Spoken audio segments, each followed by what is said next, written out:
A new report from the French political group France Insoumise has raised serious questions about President Emmanuel Macron's handling of New Caledonia. It highlights alleged marginalization of the Kanak people, accusations of neo-colonialism, and violent unrest following controversial government actions. Here is the story. Clashes in New Caledonia earlier this year have drawn the ire of the far-left French opposition group France Insoumise.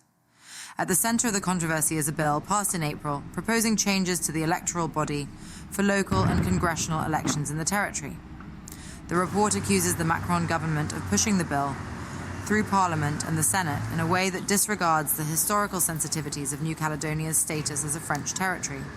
While the territory voted to remain part of France in a series of referendums, the proposed changes are seen by some as marginalizing the Kanak people and threatening their cultural and political identity. The report describes the move as a form of neo-colonialism. France Insoumise, or LFI, has linked the implementation of the bill with blockades and violent clashes between independence activists, militias, and police in New Caledonia. The report suggests that 13 people died during the unrest, with at least 8 believed to be Kanak, allegedly killed by militias. It also accuses the French government of failing to disarm these groups and exacerbating tensions, which it says raised fears of further unrest. LFI criticizes the government for suspending the bill on the heels of the dissolution of Parliament, arguing that it should have been fully withdrawn, and calling it a sword of Damocles hanging over the local population, creating prolonged uncertainty and unrest.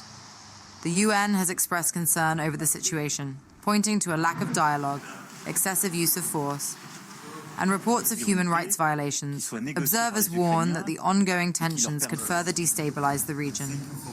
The French government has defended its actions, citing exceptional circumstances to legally justify measures such as the suspension of TikTok and other perceived restrictions on freedoms. However, LFI's report claims that investigations into the violence show disproportionate targeting of independentists. There are now renewed calls for greater accountability and fresh talks to address the Kanak people's concerns and ensure stability in the region.